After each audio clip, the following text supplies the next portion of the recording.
moving on, I would wish that we move to another subsection of our discussion, the place of the parent in this COVID holiday.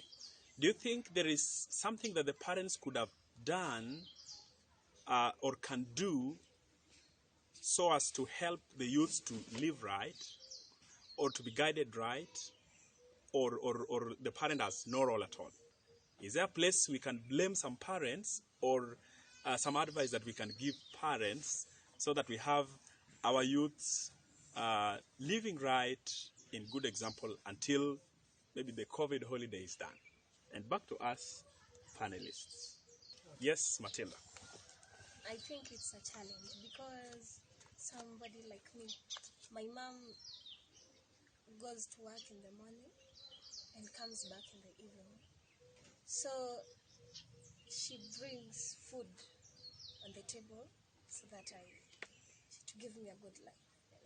So she will not stay at home to look after me at the same time want to give me a good life. I think the best thing she can do is to talk to me and give me advices, build me, but the rest is up to me. Because it's right now COVID-19. Yeah, it's difficult for everybody, the economy. So you'll have to go and work and bring something back at home. So I think a lot is on our hands. Thank you. Thank you so much. Yes, Olivia. I will add on the role of parents. I know, okay, in this generation, I would say most of the parents are busy. You can find both the mother and the dad is working. And so sometimes it reaches a point that our child is felt like, I'm just alone in this house. So when I was growing up, I would say I learned a lot from my mom, because my mom used to be a businesswoman. And I remember during the weekends, or we had school off, she used to actually take me to her business. So in the process, that is the only time we used to spend time with her. And I would see what she was doing. And sometimes we used to go to the market together. That was time I was actually spending with her. And I would see, you have to carry this, I'm going to buy vegetables. And that has helped us in terms of bonding with the parents. I know in this generation it is very difficult. I know parents are working so hard so that they can give us a good life. And I think it is also important as parents to spend time with the children and let them learn from you. They can learn several things, because let me tell you, you might tell a child something, but they actually do what you do. Even if you look at a baby, if you are polite, the child is going to be polite. And there are some things in life they cannot learn from their neighbor or from a house girl or from a friend. It is the responsibilities of our parents to ensure that their child is developing well, because they will do whatever you will do. And sometimes they also need love and time. I know, yeah, we have to make ends meet, but if you don't concentrate also on your child, you don't know what is happening around. The child can be in a depression and she doesn't have anybody to talk to. And yet you say, oh, I have given her food, I have paid school fees, that's enough. And sometimes it does not work like that. That's why you wonder, you find somebody who has been given everything and the child is committing suicide. So because the parent is the best advisor to a personal child. You cannot export, what do you call it? You cannot export parenthood to your own child. So I'd say spend time with your children, even if it's a short time. If you can take your child to your shop, that is the only time you'll find bonding. Take your child to your shop, if it is possible. If you find time to go to the market, take your child to the market with you. That is the time you'll also find time to bond with the child and talk about issues that they cannot talk, maybe when you're seated having dinner. Then that is the only time they have a chance to ask you those questions that are actually bothering them. May remember that sometimes actually my mom would just take my and say, how is school? How are your teachers? And they even sometimes ask you, do you have a boyfriend? You know, because those conversations you can't have on the table when you're at home. So also just try to create time for bonding, find time to create time to discuss issues that children don't have time to discuss with, and they will learn from social media if the parents don't play their role. Thank you. Thank you so much. I think that's a nice insight of this parent who has a shop and can carry, maybe not every day, but a few days. Like I remember personally, my mom was a tailor, and she still is. And a lot of times when I was young in primary school, I could be there and assist, kushona kifungu. And interesting, one of the days I even made a full cloth for a young person. So that's just an example of taking your child to where you work. And Shama, you want to tell us something? Then we come to my wife. Okay, so I think another thing that parents need to appreciate is that we are living in different times. And I look at it in two ways. Number one is along the lines of mental health. We are not living my perspective of how the past was might not be as accurate as it was. But in this age, we interact with a lot of information online and with discussions with people, even on text. Kids who have a kabambe might be chatting with somebody with an iPhone who knows what's happening everywhere. So I think children today and teenagers and youths, we are faced with, we process a lot of information, and we have a lot of issues along the lines of mental health, because we kind of carry the burden of all this. Because you go online and people are talking about COVID now. On top of COVID, before COVID, there was climate change and all this, and unemployment rates and all these things that are happening. And kids understand from a very young age. So the role of the parent here is also is to be cognizant of these things and try to have discussions with them, try to understand them, because we're having increased cases of young people committing suicide and all these things. So I think the parents should not be ignorant of this, because maybe in their time it was just wake up, you play. What you know is we're about to harvest. Okay, I don't know how it was, but we're about to harvest. It's going to rain. It's not raining. Drought. As in, life was very simple. It was predictable. Yeah, it was predictable. And today we hear jihadists somewhere, ama climate change, ama Trump is doing something strange somewhere, and these kids, they know, because they have friends, Facebook friends who are out there. So that's one. Number two, along these lines of understanding the current situation, is I think a parent should be intentional about viewing the life of his son or daughter through the lenses of his son's or daughter's perspective. So you look at it, you look at priorities, you look at all these things through your son's eyes or your daughter's eyes, because your son may say, we need to buy Xbox, ama Scrabble, ama Monopoly. And you are thinking, when we were young, we just used to wake up and go run and play, and life was so simple, and we came back in time. Life was so simple. But today, a kid, in some estates actually, okay, not in this side, but here in some estates, children are not allowed to go out of the house, or there are many things that are going on. Somebody might be afraid of being knocked down by a car or just something. So things are not the same.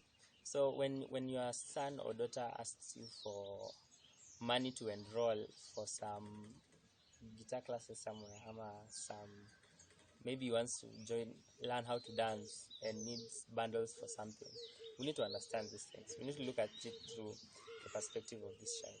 Otherwise, there would be a conflict, because your son, or let me just say son throughout it, or daughter, gender.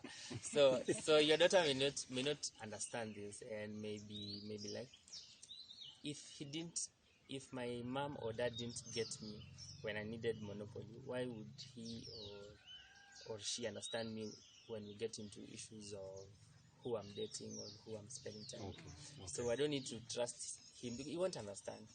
So I think it is important for parents to look at this entire situation through the lenses of your son or daughter. Try to understand. If you don't understand why he really needs a phone or he really needs an Xbox, the things that maybe just maybe yeah. So I think parents should understand that. Thank you. These things. Thank you so much, Shama. Just yes, to madam. add on what we have said, on a teacher's perspective, parents should trust God to create conducive environment where they have a close heart-to-heart relationship with their children over other matters, so that when children go through some things, they don't hide them. When you create such an environment, it is very easy to get information what is going on in the life of your daughter or your child. Because unlike people who are in business, it is very easy to carry your child maybe when you are going to tailoring or when you are going to the market. What of this person who is a nurse? You can't carry your daughter to go with you to the hospital. Or somebody who is in an army, you can't carry your son to go with that person, to go with him there. So it's just important to create that environment where this daughter or your son is your friend. Then you have developed an attitude of talking about so many things. So if he requests for something that you feel may not be helpful to that person, it will be very easy for that daughter or that son to understand your perspective when you are friends. Otherwise, if you don't become friends, if you stop him or her, she will close up and then now start doing things beyond your back. Many times in school, as teachers, we face situations where parents are not aware of what is going on in the life of the daughter. In fact, when you call them back, the parent is like, oh, my daughter did this, my son did, and then the son or the daughter confesses in front of the parent. So sometimes it amazes that the parents, we are not aware of what is going on in the life of our daughters and our sons. So let's trust God that parents should develop a closer relationship with their sons and daughters and build the values in them. Olivia talked about something which is very important that will also help, because we can't monitor the youths. It's important that we also model them with our life. Sometimes as Christian parents, you can tell somebody, don't do this, don't do this, but when he watches you as the mother, he sees something that is different. So he will listen to what you are saying, but do the exact opposite. So we trust God, forge a closer relationship so that he learns from your life plus what you are telling the daughter, so that we try to curb it. Just as Pastor said, you carry the umbrella before it rains. You don't wait until the rain comes, then you look for the umbrella. Thank you. Set the example. Then the child easily follows that very example. That's nice. So far, so good. Yes, Crystal, then we come to Shalom. The TV. I think one of the things that one of the panelists says is that there is need for time. A parent has come in, and parents have the provision role and they have the educative role. So how do we handle these 2 hours in the evening and maybe some 6 hours in the weekend?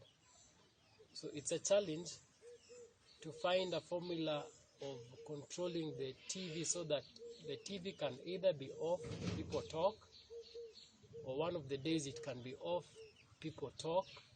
Teaching moments also have to be considered. I think there's a great need to be very deliberate, because from a young age, my kids are still young, they tell you, who is touching the TV? Not cool, daddy, not cool, not cool. So there's need to start early so that they know, one, you don't touch the phone. When they wake up in the morning, the first thing is to take the phone and play a game. So there is a way in which the children have taken over the gadgets in the house.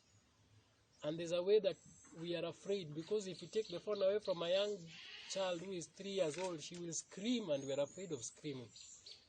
We are very much afraid of the child screaming. So it's what are you doing? Give that child the phone. Can't you hear she's making a lot of noise?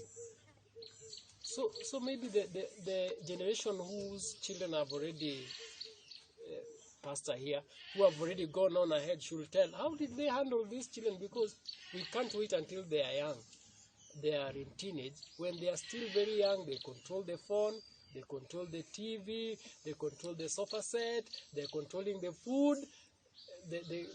I was shocked one day when we brought some bananas to eat in the morning, and the children were shocked that bananas can be taken with tea in the morning. They know that cannot be something that is meant for breakfast, and they went on strike. So you have to mitigate this, solve this problem, rush to work. So there is need to start even earlier for parents. Many parents have actually played their roles, to be honest. But at some point in life, you realize these things actually do happen. And it has happened. Let us say, imefanyika sasa, si ndio? As parents, if you who is a parent, of course it's okay to get disappointed. Anyway, I would advise parents, yes, it is okay to be disappointed, as I said, but there is something about parental love, love, forgiveness, and acceptance. So that forgive your child, it happens. And in, allow me to refer to the Bible. First John 1, I think from verse 8, inasema, if we say we have not sinned, we call God a liar, or we deceive ourselves. Verse 10 inasema, if we say we don't have sin, okay, the moja inasemanga we are deceiving ourselves, ingine inasema moja inasema we are deceiving ourselves. Verse 8, verse 10 inasema we are calling God a liar. Everyone has sinned at some point, even if it's not sexual immorality. We all have other sins. Maybe zingine hata huwezi sema in public. So as a parent, learn to forgive your kid. Because if you don't forgive your kid, how do you expect the public to accept your child? How do you expect the public to forgive your child? And how do you expect your child to live knowing very well that my biological parent does not love me, he doesn't want to forgive me, and he doesn't think there is how I can change? So parents, if it happens to your kids, it's okay to do whatever you want to do, but after that, forgive them, continue loving them and accept them. It would also help their inner them as they continue. Thank you so much. Shalom. Yes, Matilda. A parting shot. I will say children to have a program of what they do daily, so that you don't just be too relaxed and idle. You can program your day. Don't be a person who just sits and wait for friends to tell them what to do.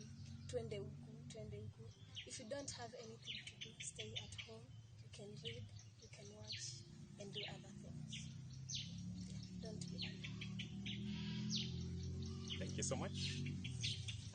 I think it's COVID-19 has given us a good time to do some hindsight evaluation, to have moments of reflection, to look at what you have done so far with your life and how your plans and goals have been unfolding with time. And I think we sometimes get caught up a lot in our studies, work, families, parenting, all these things. Like when immediately as you grow older, life starts getting busier and busier. Things are just chasing after you. You don't have time to like breathe. Not literally.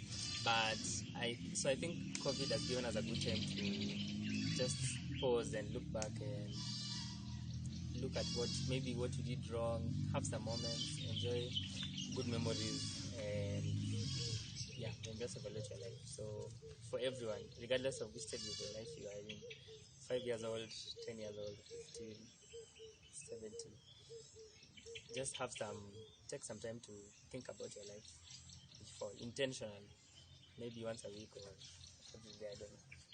I think it would be useful. Yeah, challenges are there, and they will still continue to come even post-COVID. If you have been hit, trust God to rise up and overcome the challenge that you've been through. If you're a girl, you found yourself in a situation where you're already expectant, please never think of removing that baby, because that is now a grievous sin.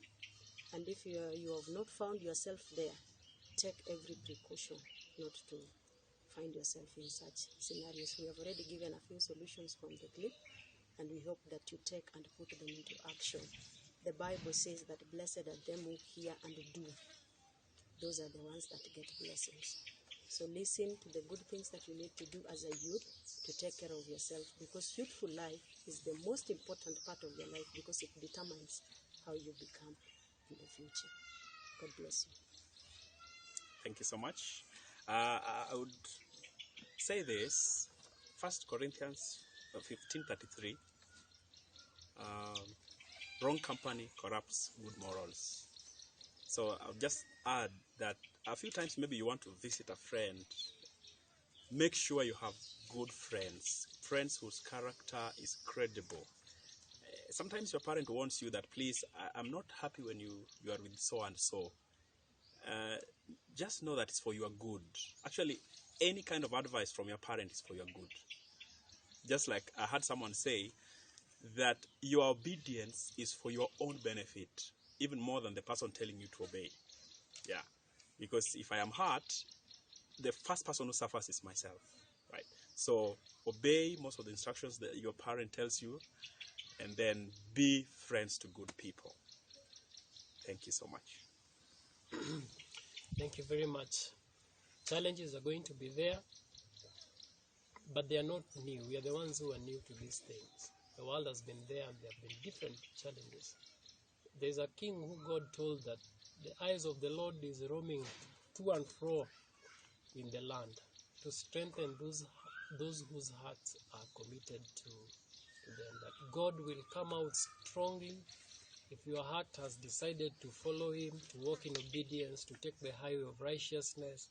God will do everything to make sure that He empowers you through His Spirit and you walk in obedience, so that later on you can reap. In God's economy, it's like seed time and harvest. You sow today and it takes a while, and then you reap the benefit later. You may not see the benefit, but the devil's economy is you sow today, you reap benefit, and then you reap regret later. So continue trusting in the Lord. That little spark of hope that you have, that little spark of intention and commitment to God, God is out to strengthen you, because His eyes are roaming throughout the land to strengthen those whose hearts are committed to Him. Thank you. Okay, me would just like to say to young people, use your time wisely at this COVID season, and evaluate your life and learn a skill. And by the end of this year, at least you'll sit back and say, I've done this, I've been able to achieve that and that. And parents, I'll just urge you to spend more time with your children. This is the time actually to know your children more, because you'll be spending more time with them at home. And help them and guide them and build values in their lives. It's going to help them for their future. Thank you. Good, thank you so much. I want to say a few things. One, for parents, my fellow parents, I think the key thing here is befriend your children at early age as much as you can. But if you didn't begin early, you can begin even now. Even when they're already married, you can still befriend them. Make an intentional effort to be their friends, because there are things children will tell you not because you are a dad or a mom, but because you're a friend. Number two, I thank God that the churches are now going to be operational with some restrictions. We can trust God as fellow pastors to have youth and teenagers programs that will keep them not just busy for the sake of busy, but educative, constructive ways in which they can learn skills, keyboard, drum set, guitar, singing, dancing in the environment of church. And for our young people, I want to tell you, the Bible says the fear of the Lord is the beginning of wisdom. May you fear the Lord, and so that you can have the wisdom to make you know where to go, who to go with, what to do, how to do it, and why you are doing what you are doing. Otherwise, don't lose hope at a time like this. God is aware of what is going on. There is nothing that surprises him. Us, we can really be surprised, but God is never surprised. God has a way. We can depend on him at a time like this. And I just want us to pray even as we come to the end of this session. Father, in the name that is above all names, we thank you, we bless you, we honor you. We've talked about many things, and we know, mighty Father, that our thinking, our planning, our strategies, our education, everything about us are limited. But you are not limited. We depend on you for your help. Help our parents to really know what to do and how to do them. Help our young people to really know what to do and how to do them, and where to do them, and with whom to do them. May you release wisdom in the lives of people at a time like this. We thank you for even the young people that are already in a very hard situation. Some are pregnant, some are already infected by some diseases and all that. Lord, may you may you help them so that they may not be entangled and bound and hopeless forever. Give them a way out. We praise your name and we honor you because you are a loving God. For we pray this, believing and trusting in Jesus' name. Amen. Amen.